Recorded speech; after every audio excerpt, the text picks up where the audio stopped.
मैं doctor Jitendra Aran, lecturer government women's polytechnic college Bhopal, uh, आपके बीच में पुनः एक वीडियो लेक्चर के साथ हाजिर हूं। जैसा कि आपको पता है कि आप सभी के लिए इस पेंडेमिक कॉल के अंदर वीडियो लेक्चर्स की सीरीज अलग अलग सब्जेक्ट पे आरजीपीवी भोपाल और directed technical education Madhya Pradesh Bhopal के संयुक्त तत्वाधान में बनाई गई है।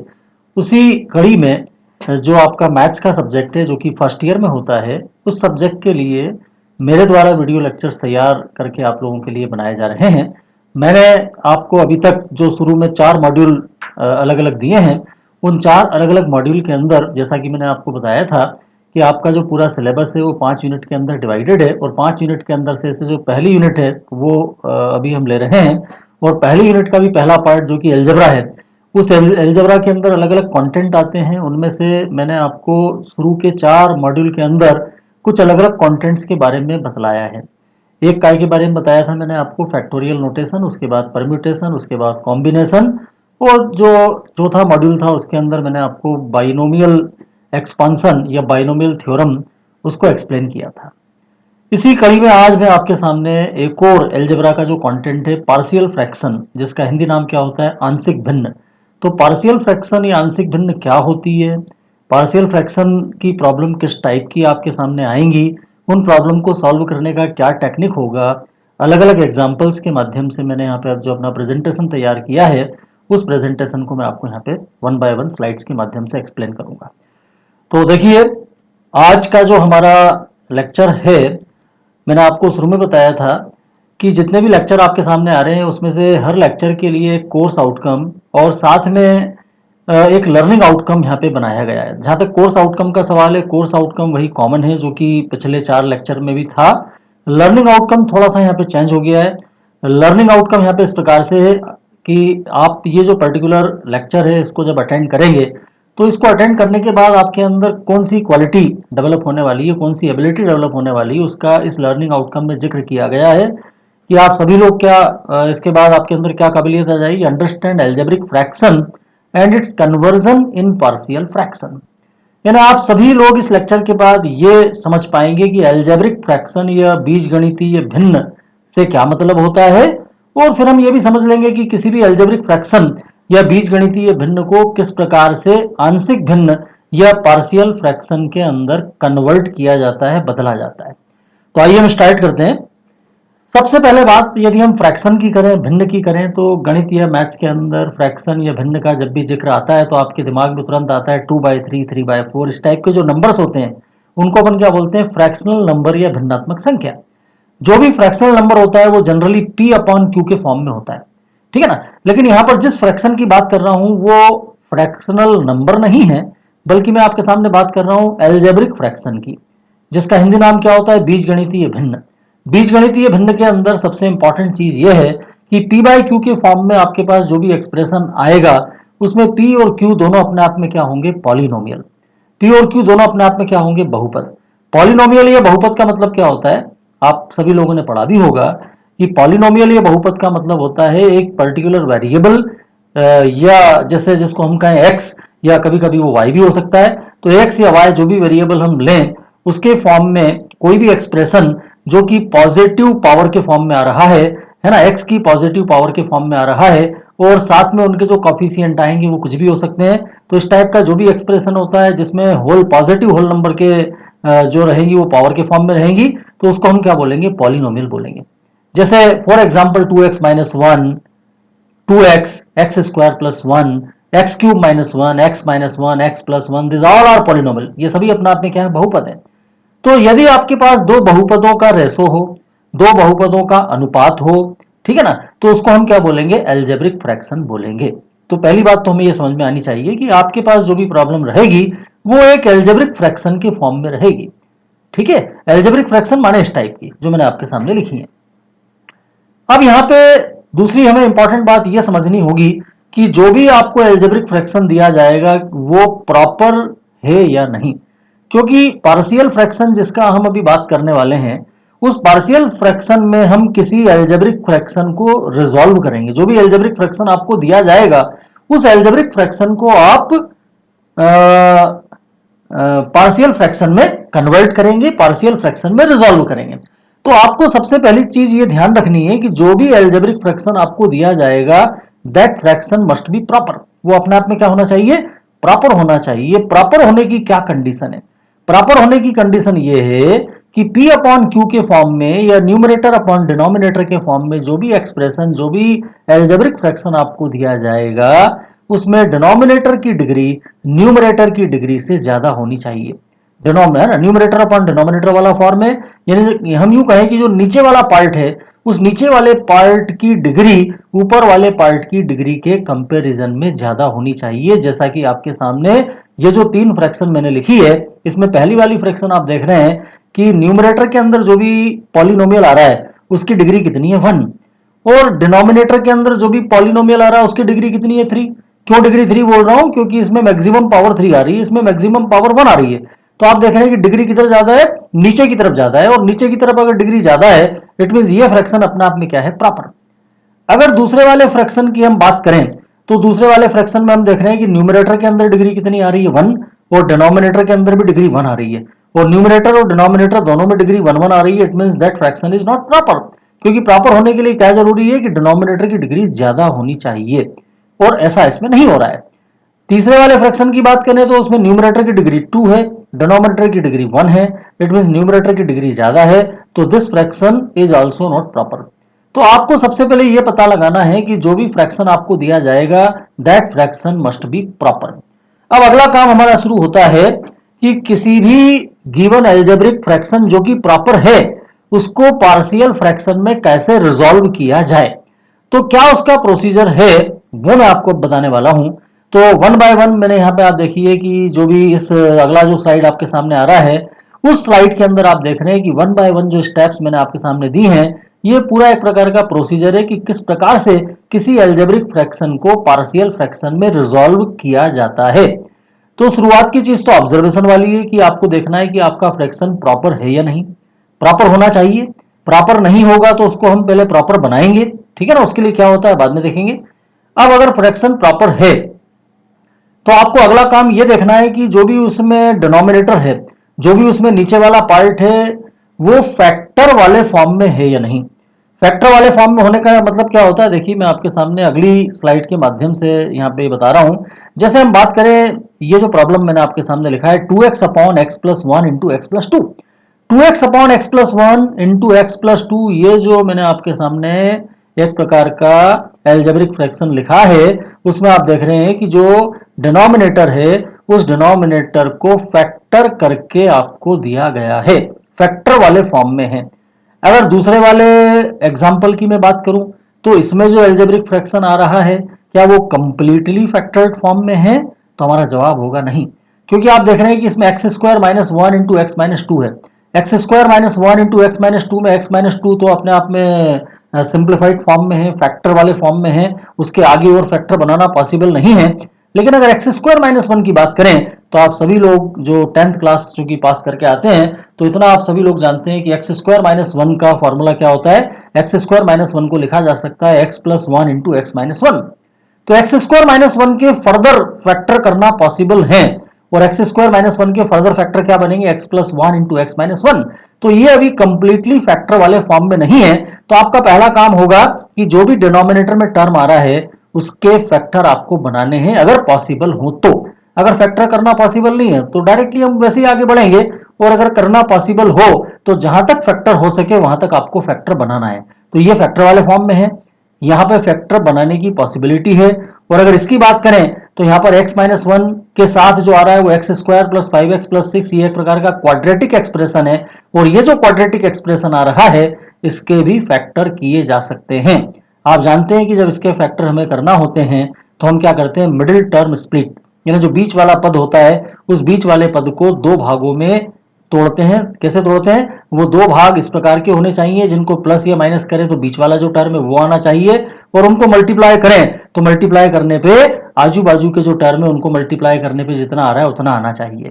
आप देखिए यहाँ पे 5x को अगर मैं 3x और 2x ऐसे दो पार्ट में स्प्लिट करूंगा, तो 3x और 2x मिलकर कितना होता है? 5x होता है। और 3x और 2x को मल्टीप्लाई कराएं तो 3x और 2x को मल्टीप्लाई कराने पे 6x स्क्वायर आता है।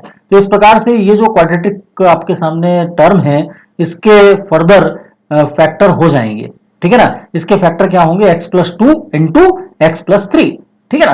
तो इस प्रकार से आपको सबसे पहले क्या करना है, डिनोमिनेटर के फैक्टर बनाना है। यही मैंने इसमें लिखा है कि आपको देखना है कि डिनोमिनेटर के अंदर फैक्टर है या नहीं, और नहीं है तो सबसे पहले आप क्या करो, उसको फैक्टराइज करो। उसके बाद फिर आपको देखना है कि डिनोमिनेटर के अंदर जो फैक्टर बने हैं वो फैक्टर किस टाइप के हैं। फैक्टर में भी अलग अलग कैटेगरी आएगी। फैक्टर में कैटेगरी कैसे आएगी, वापस मैं आपको देखिए इस एग्जांपल के ऊपर लेके आता हूं। अगर हम बात करें 2x upon x plus one into x plus to की, तो 2x upon x plus one into x plus two ये जो आ रहा है, इसमें जो नीचे फैक्टर हैं वो दोनों फैक्टर कैसे हैं, आप देख रहे हैं कि दोनों फैक्टर वन पावर वाले हैं, है ना। पहला फैक्टर x प्लस वन, उसमें भी x के ऊपर पावर वन है। दूसरा फैक्टर x प्लस टू, उसमें भी x के ऊपर वन पावर है। इसका मतलब क्या हुआ कि x plus one, x plus two, this two factors are linear. ये दोनों फैक्टर अपने आप में क्या है, लीनियर है। लीनियर का मतलब क्या होता है, पावर वन वाले फैक्टर। अगर यहां की बात करें तो अभी आप कहेंगे कि भैया इसमें एक फैक्टर पावर टू वाला है, लेकिन ये पावर टू वाला फैक्टर फिलहाल जरूर है, लेकिन इसको हम लीनियर फैक्टर में कन्वर्ट कर सकते हैं। एक्स स्क्वायर माइनस वन को x plus one into x minus one लिख देंगे, तब जाके ये तीन फैक्टर होंगे, और तीनों फैक्टर कैसे होंगे, लीनियर। इसमें दो फैक्टर हैं, दोनों लीनियर है। यहां की बात करें तो इसके भी फैक्टर हो जाएंगे। x माइनस वन के बाद क्या हो जाएगा, x plus two into x plus three, तो तीन फैक्टर बनेंगे, तीनों क्या होंगे, लीनियर। तो इन एग्जाम्पल में जो पहला एग्जाम्पल मैंने आपके सामने दिया है, इसमें एक प्रकार से डिनोमिनेटर के फैक्टर की पहली टाइप आ रही है, क्योंकि मैंने अभी आपको क्या कहा कि डिनोमिनेटर के अंदर फैक्टर किस टाइप के हैं ये आपको वहां पर ऑब्जर्व करना है। तो ये एक प्रकार से पहली टाइप है, और वो पहली टाइप है कि डिनोमिनेटर के अंदर जितने भी फैक्टर आ रहे हैं वो पहली बात तो क्या है, लीनियर। दूसरी बात, वो सारे फैक्टर कैसे हैं, अलग अलग। अलग अलग कैसे हैं, जैसे एक फैक्टर एक्स प्लस वन है, दूसरा एक्स प्लस टू है। अगर इसकी बात करें तो इसमें एक एक्स प्लस वन आएगा, एक एक्स माइनस वन आएगा, एक एक्स माइनस टू आएगा, तीनों अलग अलग। इसकी बात करें तो इसमें फैक्टर क्या आएंगे, एक एक्स माइनस वन आएगा, एक एक्स प्लस टू आएगा, और एक एक्स प्लस थ्री, तीनों अलग अलग। तो यहां पर सारे फैक्टर जो डिनोमिनेटर के हैं वो लीनियर है और डिफरेंट है ना, रैखिक और अलग अलग। लीनियर एंड डिफरेंट का मतलब पावर वन वाले हैं और सारे के सारे अलग अलग है। ये पहली टाइप होती है। दूसरी टाइप जो मैं आपके सामने यहां पे बता रहा हूं, इनको प्रॉब्लम सॉल्व कैसे करेंगे भी बाद में देखेंगे, पहले हम पैटर्न समझ रहे हैं। आप देखिए कि दूसरी टाइप जो मैं आपके सामने दे रहा हूं, उसमें डिनोमिनेटर के फैक्टर को लेकर टाइप मैं आपको बता रहा हूं। पहली बात तो आपको देखना है कि जो भी फ्रैक्शन दी गई है वो प्रॉपर है या नहीं। प्रॉपर का क्राइटेरिया क्या है कि डिनोमिनेटर की डिग्री न्यूमरेटर की डिग्री से ज्यादा होनी चाहिए। दूसरी बात आपको देखना है कि फैक्टर कंप्लीटली है या नहीं। अगर कंप्लीटली नहीं है तो सबसे पहले आप कंप्लीटली बनाएं, उसके बाद फिर आप ऑब्जर्व करेंगे। अगर आप इस प्रॉब्लम की बात करें, जो मैंने आपके सामने तीन प्रॉब्लम लिखे हैं अलग अलग, उनमें पहले प्रॉब्लम की बात करें तो क्या है, two x upon x plus one का whole square into x plus two. Two x upon x plus one का whole square into x plus two, इसमें फैक्टर आप देख रहे हैं कि एक्स प्लस वन अपने आप में लीनियर फैक्टर है, एक्स प्लस टू भी लीनियर फैक्टर है, लेकिन x प्लस वन के ऊपर होल स्क्वायर आ रहा है। इसका मतलब है कि x प्लस वन अपने आप में रिपीटेड फैक्टर है। रिपीटेड फैक्टर ऐसा क्यों बोल रहा हूं, क्योंकि x प्लस वन के स्क्वायर का मतलब क्या होगा, x प्लस वन के स्क्वायर का मतलब होगा x plus one into x plus one. It mean x plus one is repeating two times and x plus to केवल एक बार आ रहा है। अगर इसकी बात करें तो एक्स स्क्वायर माइनस वन जो है वो तो x plus one into x minus one हो जाएगा। तो एक फैक्टर इसमें x प्लस वन है, दूसरा x माइनस वन है, तीसरा x माइनस टू है, और तीसरा जो x माइनस टू आ रहा है उसके ऊपर होल स्क्वायर है। इसका मतलब है कि वो कितनी बार रिपीट हो रहा है, दो बार। तो यहां पर आप देख रहे हैं कि दोनों एग्जाम्पल के अंदर एक कम से कम एक फैक्टर ऐसा आ रहा है जो रिपीटेड है। लीनियर तो है, सारे के सारे फैक्टर लीनियर है, लेकिन कुछ ऐसे हैं जो कि रिपीट हो रहे हैं, रिपीटेड फॉर्म में है, क्योंकि उनके ऊपर कोई ना कोई पावर आ रही है। तीसरे प्रॉब्लम की बात करें तो तीसरा प्रॉब्लम है nine upon x plus one का whole cube into x square plus five x plus six. अगर मैं x square plus five x plus six की बात करूं तो x square plus five x plus six के फैक्टर होंगे, और x square plus five x plus six के फैक्टर क्या बनेंगे, x plus two into x plus three. तो एक एक्स प्लस टू है, एक एक्स प्लस थ्री है, और एक एक्स प्लस वन का होल क्यूब है।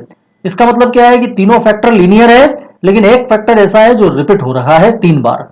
तो यहां पर आप देख रहे हैं कि दूसरा जो टाइप आता है वो ये होता है कि सारे के सारे फैक्टर लीनियर तो हैं, लेकिन कुछ ऐसे हैं जो रिपीटेड हैं। ये दूसरा टाइप।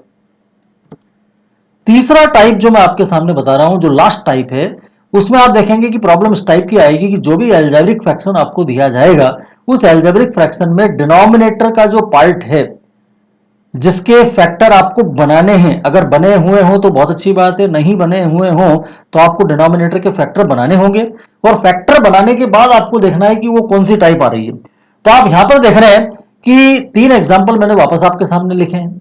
इन तीनों एल्जेब्रिक फ्रैक्शन में आप देख रहे हैं कि जो पहला वाला है उसमें डिनोमिनेटर के अंदर जो टर्म आ रही है वो क्या है, x square plus 1 into x plus two. X plus two linear है, x square plus 1 is not linear. क्या एक्स स्क्वायर प्लस 1 को और फर्दर फैक्टर करना पॉसिबल है? तो अगर ये एक्स स्क्वायर माइनस 1 होता तो मैं इसको x plus 1 into x minus 1 लिख देता, लेकिन एक्स स्क्वायर प्लस 1 को मैं कुछ भी नहीं लिख पाऊंगा क्योंकि इसके लिए मेरे पास कोई फॉर्मूला नहीं है। तो एक्स स्क्वायर प्लस 1 अपने आप में कैसा फैक्टर है, नॉन लीनियर। इसको क्या कहेंगे, नॉन लीनियर फैक्टर, क्योंकि ये एक से ज्यादा पावर वाला है तो इसको हम कहेंगे नॉन लीनियर फैक्टर, और इसको कहेंगे लीनियर फैक्टर। तो डिनोमिनेटर के अंदर जो पार्ट आ रहे हैं दो, उसमें से एक फैक्टर लीनियर है और एक फैक्टर कैसा है, नॉन लीनियर। तो आप देख रहे हैं कि शुरू की दोनों टाइप जो मैंने बताई उसमें कहीं पे भी नॉन लीनियर फैक्टर नहीं आ रहा था, लेकिन तीसरी टाइप के अंदर कम से कम एक फैक्टर ऐसा होगा जो कि नॉन लीनियर होगा। ठीक है ना, जैसा कि इसमें एक्स स्क्वायर प्लस 1 आ रहा है। अगर इस दूसरे प्रॉब्लम की बात करें तो 2x minus 1 upon x square minus 1 into x square plus 2 मैंने ये लिखा है।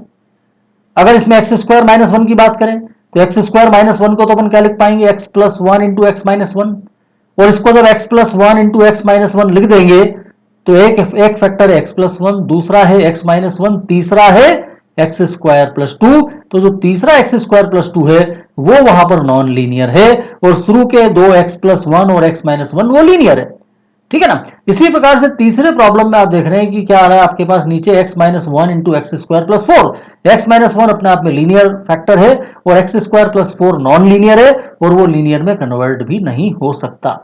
तो इस प्रकार से ये तीन तरह की टाइप आती है। कौन कौन सी तीन टाइप है? पहली टाइप में नीचे जो डिनोमिनेटर है उसमें सारे फैक्टर क्या होते हैं, लीनियर और अलग अलग। दूसरी टाइप में क्या होते हैं, डिनोमिनेटर के अंदर फैक्टर लीनियर तो होते हैं लेकिन कुछ उसमें रिपीटेड भी हो सकते हैं। और तीसरा टाइप ऐसा है जिसमें डिनोमिनेटर के अंदर लीनियर के साथ साथ नॉन लीनियर फैक्टर भी होंगे। तीनों ही टाइप की प्रॉब्लम में, या तीनों ही टाइप की जब प्रॉब्लम आपके सामने आएगी एग्जाम में, तो आपको क्या करना होगा, आपको यह दिया जाएगा कि जो भी एल्जेब्रिक फ्रैक्शन आपको दिया है उसको पार्शियल फ्रैक्शन में रिजॉल्व करो, यानी हिंदी में कहें तो हम ये कहेंगे कि उसको आंशिक भिन्नों में बदलो।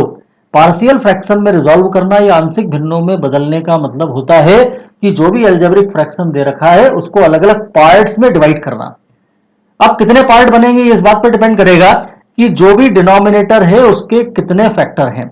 आप यहां पे देख रहे हैं कि जो पहला प्रॉब्लम है उसमें डिनोमिनेटर के अंदर कितने फैक्टर हैं, दो। तो इसको जब मैं पार्शियल फ्रैक्शन में रिजॉल्व करूंगा तो ये कितने पार्ट में डिवाइड हो जाएगा, दो पार्ट में। तीसरे प्रॉब्लम की बात करूं तो तीसरे में डिनोमिनेटर के अंदर जो आ रहा है पार्ट उसमें एक एक्स प्लस वन है, एक एक्स माइनस वन है, एक एक्स माइनस टू। इसका मतलब है कि यहां पर कितने फैक्टर है, तीन। अभी आपको दो दिख रहे हैं लेकिन एक्स स्क्वायर माइनस वन को फर्दर अपन क्या लिख देंगे, x plus one into x minus one. तो यहाँ पे तीन हो जाएंगे। तो जब इसको मैं पार्शियल फ्रैक्शन में रिजॉल्व करूंगा तो इसके कितने पार्ट बनेंगे, तीन। इस प्रकार से इसके कितने पार्ट बनेंगे, तीन, क्योंकि यहां पर भी एक एक्स माइनस वन है और बाकी जो है वो x square plus 5x plus 6 जो भी है उसको फैक्टर करने के बाद उसके फैक्टर क्या बनेंगे, x plus two into x plus three. तो इस प्रकार से इसके भी कितने पार्ट हो जाएंगे, तीन पार्ट। तो क्या वो प्रोसेस होता है जिसके थ्रू हम किसी एल्जेब्रिक फ्रैक्शन को पार्शियल फ्रैक्शन में रिजॉल्व करेंगे?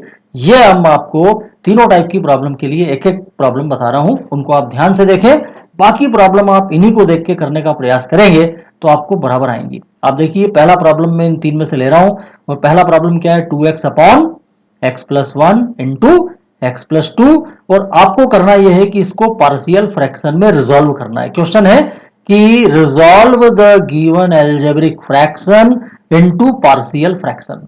दी गई बीजगणितीय भिन्न को आंशिक भिन्न में बदलो, ये प्रॉब्लम है।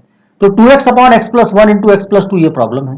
फैक्टर यहां पर करे हुए हैं, अगर करे हुए नहीं होते तो सबसे पहला काम है इसके फैक्टर आपको बनाने होंगे।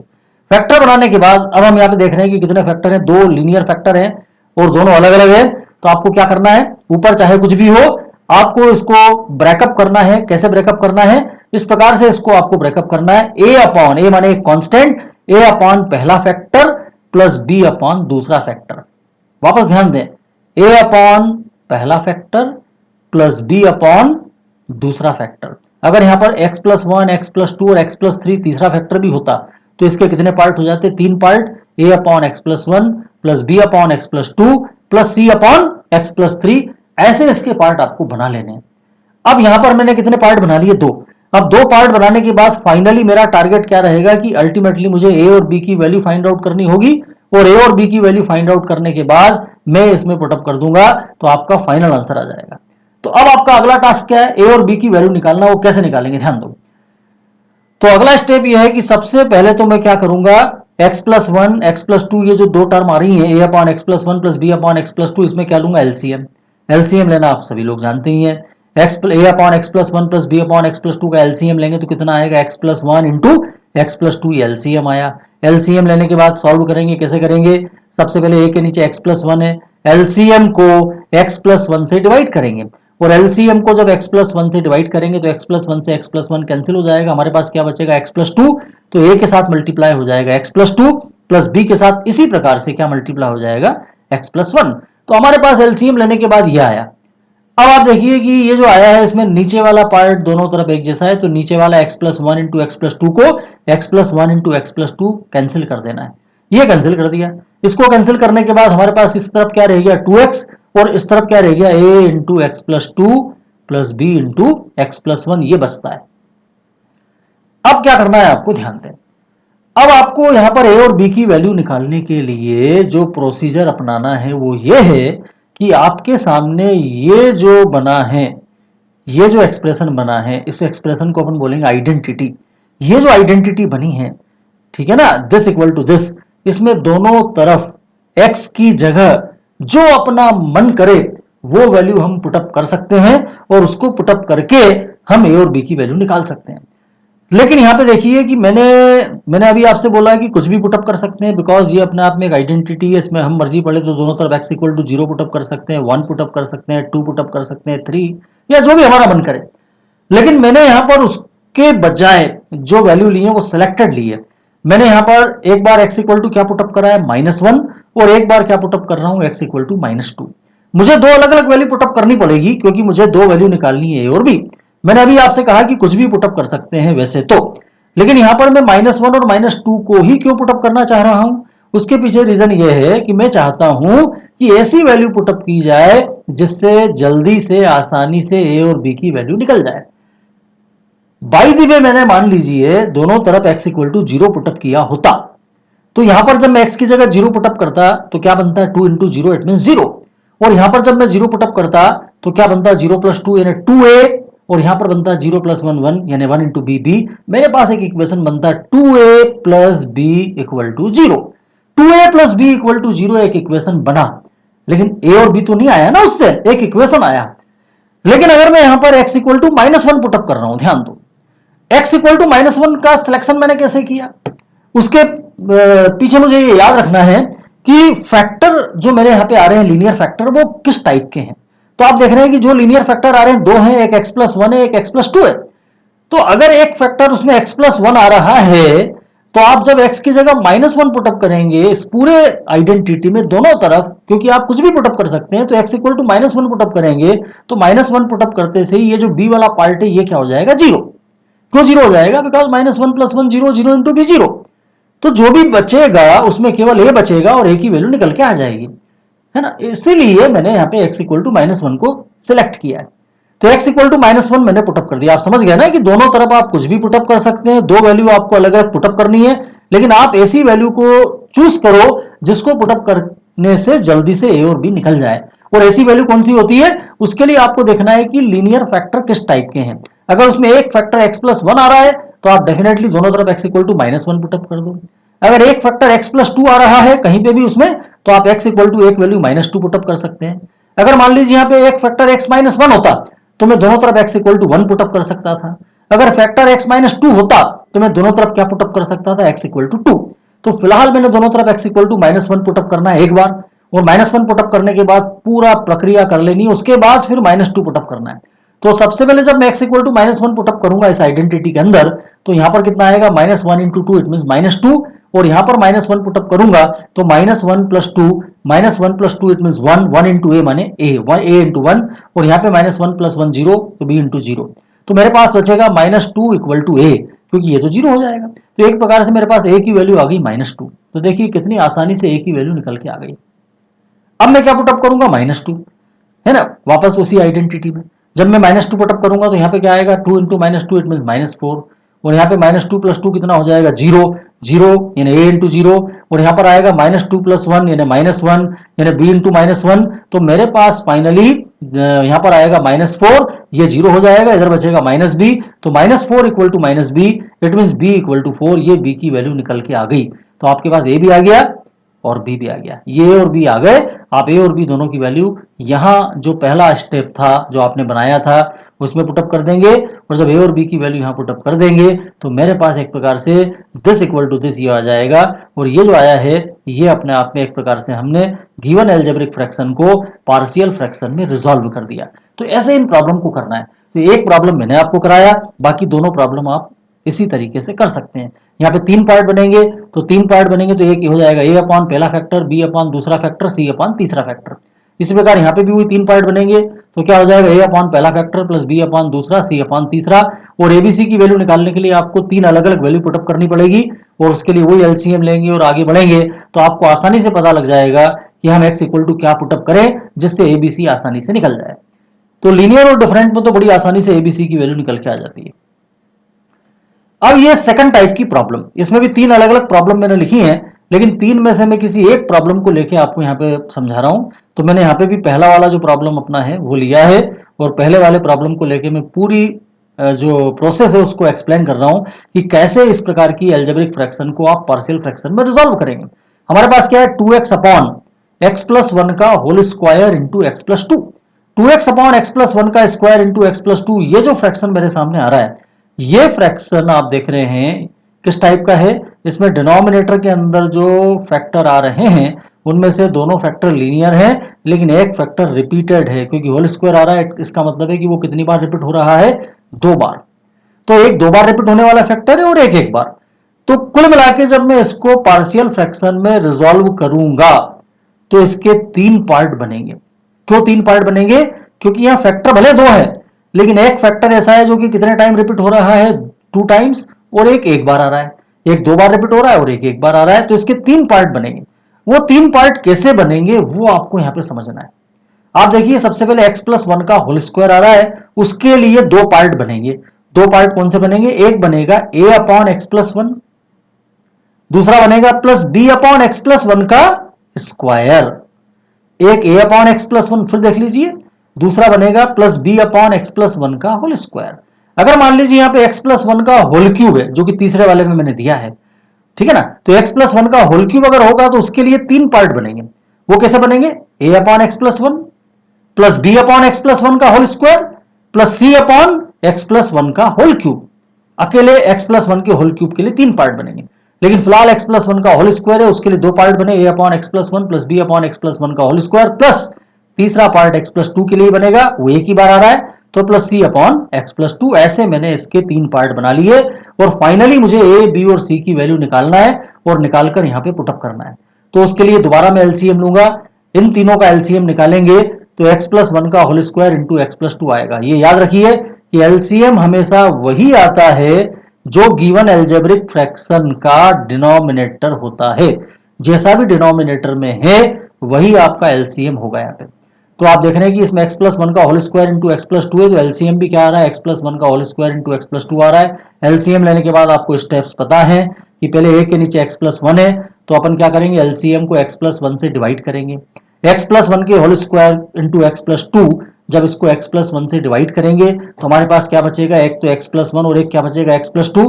तो आ जाएगा a into x plus 1 into x plus 2, plus b के साथ नीचे x प्लस 1 का होल स्क्वायर है, जब x प्लस 1 के होल स्क्वायर से डिवाइड करेंगे तो क्या बचेगा, x प्लस 2, तो b into x plus 2, plus c के साथ x प्लस 1 होल स्क्वायर आएगा। दोनों तरफ एलसीएम कैंसिल हो जाएगा। एलसीएम कैंसिल होने के बाद हमारे पास क्या बचेगा, 2x इक्वल टू ये बचेगा a into this plus b into this plus c into this, ये हमारे पास बचा। तो ये जो सेकंड टाइप का प्रॉब्लम, ये सेकंड टाइप का टाइप आपके सामने आ रहा है। इसमें आप देख रहे हैं कि इसमें से पहला जो एग्जांपल है वो मैं आपको पूरा सॉल्व करके बता रहा हूं। मैंने आपके सामने जो दिया है वो क्या है, 2x अपॉन एक्स प्लस 1 का whole square into x plus 2 है। इसमें सबसे पहले आपने एलसीएम लिया, पहले 3 पार्ट बनाए, तीन पार्ट कैसे बने, तो तीन पार्ट क्यों बन रहे हैं, क्योंकि एक तो x प्लस वन के ऊपर दो पावर आ रही है, उसके कारण दो पार्ट बनेंगे, और एक पार्ट बनेगा x प्लस टू के कारण। तो x प्लस वन के होल स्क्वायर के कारण जो दो पार्ट बनेंगे वो कौन से बनेंगे, a upon x plus one plus B upon x plus one का whole square plus c upon x plus two तीसरा पार्ट। अब आपने यहाँ पे एलसीएम लिया, एलसीएम लेने के बाद उसको सॉल्व किया, है ना, एलसीएम लेना है, सॉल्व करना है। एलसीएम हमेशा याद रखो कि वही आता है जो राइट हैंड साइड में होता है। तो राइट हैंड साइड के अंदर, लेफ्ट हैंड साइड के अंदर जो भी एल्जेब्रिक फ्रैक्शन आपको दिया है, उस एल्जेब्रिक फ्रैक्शन का जो भी डिनोमिनेटर है वही एलसीएम होता है। तो यहाँ पर इन तीनों का एलसीएम एक्स प्लस वन का whole square into x plus two आएगा। उसके बाद जब हम इसको सॉल्व करेंगे, सॉल्व करने का प्रोसेस आपको पता है कि सबसे पहले ए के नीचे एक्स प्लस वन आ रहा है, तो अपन सबसे पहले एक्स प्लस वन से डिवाइड करेंगे, और एक्स प्लस वन से एलसीएम को डिवाइड करने के बाद क्या बचेगा मेरे पास, एक तो एक्स प्लस वन बचेगा और एक एक्स प्लस टू, तो वो मल्टीप्लाई हो जाएगा ए से। उसके बाद प्लस आगे बढ़े तो बी के नीचे एक्स प्लस वन का होल स्क्वायर है, तो एलसीएम को अगर मैं एक्स प्लस वन के होल स्क्वायर से डिवाइड करूंगा तो केवल क्या बचेगा, एक्स प्लस टू, तो बी के साथ मल्टीप्लाई हो जाएगा एक्स प्लस टू। फिर आगे बढ़े तो प्लस सी, और सी के नीचे एक्स प्लस टू है, एलसीएम को जब मैं एक्स प्लस टू से डिवाइड करूंगा तो केवल क्या बचेगा, एक्स प्लस वन का होल स्क्वायर, तो सी इंटू एक्स प्लस वन का होल स्क्वायर ये आ जाएगा। तो हमारे पास जब ये आया, इसमें दोनों तरफ डिनोमिनेटर आपस में कैंसिल हो जाएंगे, एक जैसे हैं, तो हमारे पास बचेगा 2x इक्वल टू ये पूरा पोर्शन बचेगा। अब ये जो बचा, ये बन गई एक प्रकार की आइडेंटिटी। अब इस आइडेंटिटी में आपको क्या करना है, x की जगह तीन डिफरेंट वैल्यू पुटअप करनी है। तीन डिफरेंट वैल्यू क्यों बोला मैंने, क्योंकि यहां पर मुझे तीन अननोन है जिनकी वैल्यू निकालनी है, एक a है, एक b है और एक c है। तीन अननोन की वैल्यू निकालने के लिए तीन डिफरेंट वैल्यू मुझे पुटअप करनी पड़ेगी x की जगह। वो कुछ भी पुटअप कर सकता हूं जो मेरा मन करे, मैंने आपको पहले ही कहा था कि आइडेंटिटी में आप चाहें जो पुटअप करें, लेकिन आपको ऐसी वैल्यू का सिलेक्शन करना है जिसको पुटअप करने से आसानी से ए बी सी निकल सके। तो उसके लिए आपको फैक्टर पे ध्यान देना है, आपका पूरा फोकस आपके फैक्टर पे होना चाहिए। अगर उसमें फैक्टर आ रहा है उनको ध्यान से देखो। अगर एक फैक्टर x प्लस वन है तो आप एक तो दोनों तरफ x इक्वल टू क्या पुटअप कर देंगे, माइनस वन। और अगर एक फैक्टर x प्लस टू है तो दोनों तरफ क्या पुटअप कर देंगे, x equal to minus two, है ना। तो एक फैक्टर मुझे इसमें कहीं x प्लस वन और कहीं x प्लस टू नजर आ रहा है, लेकिन उन दो के अलावा कोई तीसरा फैक्टर तो मुझे नजर नहीं आ रहा है। तो दो वैल्यू तो मुझे मिल गई कि एक तो मैं माइनस वन पुटअप कर दूंगा और एक क्या कर दूंगा, माइनस टू। और उसके बाद एक तीसरी वैल्यू आपको और पुटअप करनी पड़ेगी जो कि यहां से हमें देख के नहीं पता लग पा रही है कि क्या पुटअप करें। तो आप फिर तीसरी वैल्यू मर्जी से कोई सी भी पुटअप कर दें, लेकिन जो भी तीसरी वैल्यू पुटअप करेंगे वो शुरू में दो वैल्यू जो आपने पुटअप की है उनसे अलग होनी चाहिए, मतलब वो माइनस वन या माइनस टू नहीं होना चाहिए, उनसे कुछ अलग होना चाहिए। तो सबसे पहले मैं x इक्वल टू कितना पुटअप कर रहा हूं, माइनस वन। जब मैं इसमें x equal to minus one put up करूंगा तो क्या होगा, ध्यान दें, minus one into two it mean कितना हो जाएगा, माइनस टू। और जैसे ही मैं माइनस वन पुटअप करूंगा, ए के साथ देख रहे हैं आप एक्स प्लस वन आ रहा है, जैसे ही इसमें माइनस वन पुटअप करूंगा minus one plus one zero हो जाएगा, और जीरो इंटू कुछ भी आ जाए जीरो हो जाता है, तो ए के साथ कितना हो जाएगा, जीरो। उसके बाद सी के साथ देखें तो सी के साथ भी जब माइनस वन पुटअप करेंगे तो minus one plus one zero, zero का स्क्वायर जीरो, तो ये भी सी के साथ जीरो हो जाएगा। लेकिन बी की बात करें तो माइनस वन पुटअप कर रहे हैं तो minus one plus two it mean कितना बचेगा, वन, यानी ये बचेगा, जीरो नहीं होगा। तो हमारे पास आएगा minus two equal to a into zero plus b into one plus c into zero. समझ में आ गया आपको ये, तो ये हमारे पास आया। इसमें ए इंटू जीरो जीरो हो जाएगा, सी इंटू जीरो जीरो हो जाएगा, बी इंटू वन बी हो जाएगा, और फाइनली मेरे पास b equal to minus two आ जाएगा। तो आप देखिए कि माइनस वन पुटअप करते से ही तुरंत मुझे b की वैल्यू मिल गई, ठीक है ना, इसलिए मैंने माइनस वन को लिया था। लेकिन हर बार ऐसा आपको मिल जाए पॉसिबल नहीं है, ये डिपेंड करेगा कि फैक्टर लीनियर है। तो लीनियर फैक्टर होना चाहिए तो आप तुरंत वैल्यू आइडेंटिफाई कर लेंगे कि आपको क्या पुटअप करना है। अब एक फैक्टर में इसमें एक्स प्लस टू भी देख रहा हूं, तो मैं क्या करूंगा, दोनों तरफ एक्स इक्वल टू कितना पुटअप करूंगा, माइनस टू। तो मैंने माइनस टू पुटअप करा इसी आइडेंटिटी में पूरी में, तो माइनस टू पुटअप करूंगा तो minus two into two minus four हो जाएगा। अब आपको देखना है कि इसमें से कौन से पोर्शन जीरो होंगे, तो आप देख रहे हैं कि जहां पे एक्स प्लस टू आ रहा है ए के साथ ये आ रहा है, तो इसमें माइनस टू पुटअप करते से minus two plus two zero हो जाएगा, बाकी कुछ भी हो लेकिन ये पूरा जीरो हो जाएगा, ए इंटू जीरो। उसके बाद यहाँ पर देखें तो minus two plus two zero, ये भी बी के साथ भी जीरो, और यहाँ पर माइनस टू पुटअप करूंगा तो minus two plus one minus one का होल स्क्वायर इन वन, तो ये जीरो नहीं होगा बल्कि क्या होगा, सी इंटू वन, माइनस वन का स्क्वायर वन, है ना। तो मेरे पास क्या बचेगा, माइनस फोर, ये जीरो और ये क्या बचेगा, माइनस वन का स्क्वायर वन, वन इंटू सी माइनस सी, तो सी की वैल्यू निकल के आ गई माइनस फोर। दो वैल्यू मुझे मिल गई। अब एक वैल्यू और बची है, उसको निकालने के लिए मैं कुछ और पुटअप करूंगा एक्स की जगह जो मैंने पहले पुटअप नहीं किया है। तो मैं यहां पर एक सिंपल सी वैल्यू ले रहा हूं, और वो सिंपल सी वैल्यू क्या है, जीरो। तो मैं अब इस आइडेंटिटी में, जो ऊपर वाली आइडेंटिटी है, इस ऊपर वाली आइडेंटिटी में दोनों तरफ एक्स इक्वल टू क्या पुटअप करने जा रहा हूं, जीरो। जैसे मैं x equal to zero put up करूंगा, जीरो पुटअप करते से ये क्या हो जाएगा, 2 into zero it mean zero. ठीक है ना। अब यहाँ पे तीन पार्ट है, ध्यान दो, तीनों में से कोई भी जीरो नहीं होगा। पहले तो जैसे ही आपने -1 पुटअप करा था, तीन में से दो जीरो हो गए थे। -2 पुटअप करा था, तीन में से दो जीरो हो गए थे। लेकिन अब जीरो पुटअप कर रहे हैं तो इनमें से कोई भी जीरो नहीं होगा, है ना। इधर भले 2 इंटू जीरो जीरो हो रहा है इस तरफ, इधर क्या है, equal to zero plus one यानी वन, जीरो प्लस टू माने टू, यानी वन इंटू टू, और ए के साथ बच रहा है वन इंटू टू, बी के साथ zero plus two it mean two बचेगा, और सी के साथ जीरो प्लस वन, वन का स्क्वायर वन, ये बचेगा। तो मेरे पास क्या आ रहा है, zero equal to two A plus two B, ध्यान दो, zero equal to two A plus two B, zero equal to A plus two B plus C, ये इक्वेशन बना। ये जो इक्वेशन बना है, इस इक्वेशन में मैं क्या करूंगा, ए तो मेरे पास है नहीं, लेकिन बी और सी की वैल्यू मेरे पास निकल चुकी है। तो बी और सी की वैल्यू जो ऊपर निकल चुकी है वो इस इक्वेशन में मैं पुटअप कर दूंगा। तो बी की जगह मैं क्या पुटअप करने वाला हूं, -2, और सी की जगह क्या पुटअप करने वाला हूं, -4। और इस प्रकार से मैं पुटअप करने के बाद देख रहा हूं कि मेरे पास क्या आ रहा है, जीरो इक्वल टू टू ए, इधर टू इंटू -2 यानी -4, प्लस माइनस माइनस -4, मेरे पास कुल मिला के टू ए इक्वल टू 8 आ रहा है। और टू ए इक्वल टू 8 को सॉल्व करूंगा तो ए की वैल्यू 4 आ जाएगी। इस प्रकार से ए बी सी तीनों इसमें भी निकल गए। तो ये मेरा तरीका है वैल्यू को निकालने का। कांस्टेंट्स की वैल्यू निकालने के बाद फाइनली आपको क्या करना है कि जो भी वैल्यू निकल के आई है उनको आपको सबसे पहली स्टेप जो बनाई थी उसमें पुटअप कर दें, आपका फाइनल आंसर आ जाएगा। इस प्रकार से इस पैटर्न के अंदर जो भी आपको एल्जेब्रिक फ्रैक्शन दी जाएगी उसको पार्शियल फ्रैक्शन में रिजॉल्व कर लेंगे।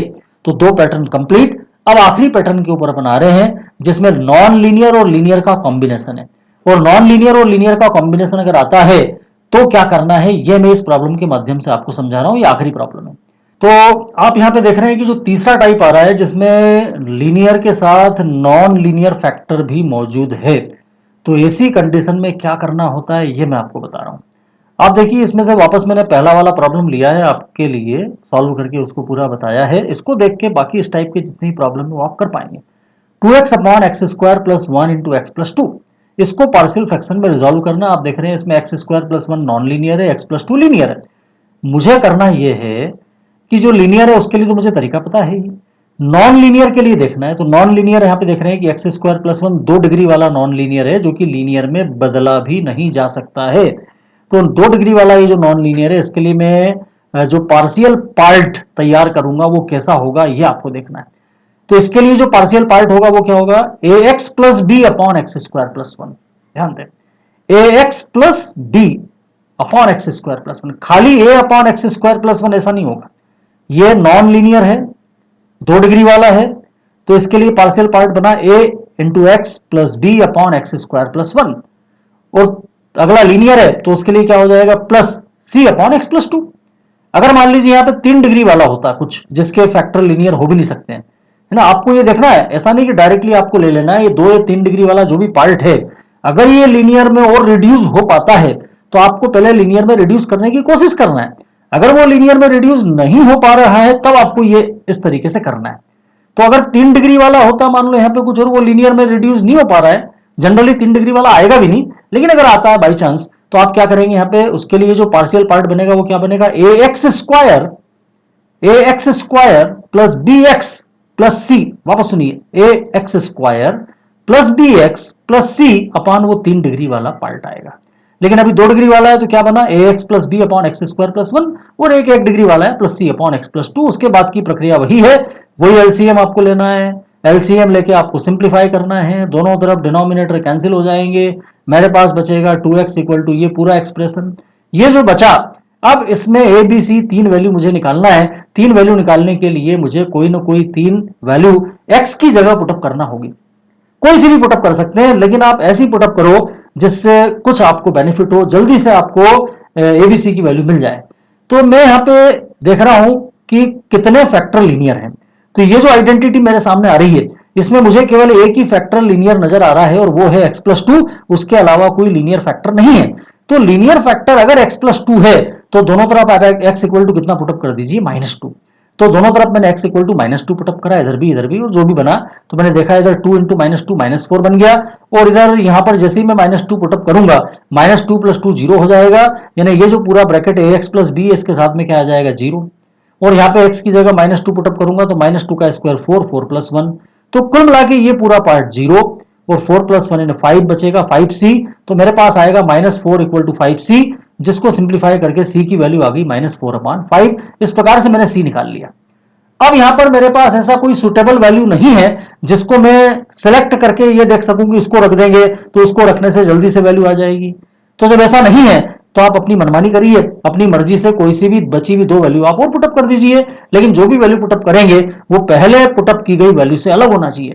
मतलब आपको -2 अब पुटअप नहीं करना है तो मैं कुछ भी पुटअप कर सकता हूं। तो मैं एक तो अगर x = 0 पुटअप नहीं किया है तो सबसे पहले उसको पुटअप कर दें, और एक मैं क्या ले रहा हूं x = 1, सिंपल वैल्यू आपको लेनी है। तो मैंने दोनों तरफ इस आइडेंटिटी में x = क्या पुटअप कर देना है 0, और x = 0 पुटअप करूंगा तो 0 पुटअप करने से क्या होगा, इधर तो 0 आएगा। अब आप देखते चलो, इधर a × 0 0 हो जाएगा, 0 + b मैंने b बचेगा, और यहाँ पे 0 + 2 2 आएगा, सिंप्लीफाई करके ट्वाइस b आ जाएगा, और प्लस यहाँ पे क्या आएगा, केवल 1 और 1 × c। तो मेरे पास इक्वेशन बनेगा 0 = 2b + c। ये इक्वेशन बना। इस इक्वेशन में मैं क्या करूंगा, c की वैल्यू जो मेरे पास पहले से निकली हुई है वो पुटअप कर दूंगा, और c की वैल्यू -4/5 पुटअप कर दूंगा इसमें, और उसके बाद में इसको सिंप्लीफाई करूंगा। तो सिंप्लीफाई करके मुझे b = 2/5 मिल जाएगा। तो ये सिंप्लीफिकेशन आप आसानी से कर सकते हैं, और b की वैल्यू हमारे पास 2/5 आ गई। अब भी आ गया। अब मैं क्या कर रहा हूं, x = दोनों तरफ 1 पुटअप कर देता हूं। कुछ भी पुटअप करना है, आप 2 पुटअप करके करेंगे तो भी आंसर वही आएगा, आप चाहे तो करके देख सकते हैं। मैं यहाँ पे x = 1 पुटअप कर रहा हूं, तो x = 1 पुटअप करूंगा इसमें, तो इधर क्या आएगा, 2 × 1 इट मींस 2। इधर x की जगह 1 पुटअप करेंगे, a × 1 माने a + b, और यहाँ 1 पुटअप करेंगे 1 + 2 3, यहाँ 1 पुटअप करेंगे 1 का स्क्वायर 1 + 1 2, तो c × 2। ये इक्वेशन बना। 3 को अंदर मल्टीप्लाई करेंगे तो 2 = 3a + 3b + 2c। ये जो इक्वेशन बना, अब मैं क्या करूंगा, इसमें मेरे पास b भी निकल चुका है, c भी निकल चुका है, इसमें b और c की वैल्यू पुटअप कर दूंगा। b और c की वैल्यू पुटअप करके मैं सिंप्लीफाई करूंगा, तो सिंप्लीफाई करके मुझे काई की वैल्यू मिल जाएगी a की, और अल्टीमेटली मेरे पास आ जाएगा a = 4/5। तो फाइनली मैंने a भी निकाल लिया, b भी निकाल लिया, c भी निकाल लिया। अब a b c तीनों की वैल्यू में जो स्टार्ट वाला मैंने पार्शियल फ्रैक्शन वाला पार्ट तैयार किया था उसमें रख दूंगा। ऐसा करने से मुझे एक प्रकार से गिवन अलजेब्रिक फ्रैक्शन के पार्शियल फ्रैक्शन वाले पार्ट मिल जाएंगे। तो ऐसे ये प्रॉब्लम सॉल्व होती है। तो मैंने एक एक करके आपको यहाँ तीनों टाइप की प्रॉब्लम बताई। इन 3 टाइप के अलावा कोई और चौथी टाइप वाली प्रॉब्लम इसमें नहीं आएगी। ये तीनों टाइप आपको अच्छे से कर लेना है। एक क्वेश्चन एग्जाम में पार्शियल फ्रैक्शन से जरूर आता है, और पार्शियल फ्रैक्शन आगे भी आपके बहुत काम आएगा। अगर आप इंटीग्रेशन पढ़ेंगे, डिफरेंशियल इक्वेशन पढ़ेंगे फर्दर कहीं, तो वहां पे आप देखेंगे कि पार्शियल फ्रैक्शन बहुत ही इंपॉर्टेंट रोल में होता है, और जिनको पार्शियल फ्रैक्शन आता है वो आसानी से वहां पर जाके इंटीग्रेशन या डिफरेंशियल इक्वेशन में जो प्रॉब्लम आएंगी वो सॉल्व कर पाएंगे। तो आज का लेक्चर मैं यही कंप्लीट करता हूं। अगले लेक्चर में मैं किसी अगले टॉपिक के साथ आपके बीच में पुनः उपस्थित होऊंगा। Thank you.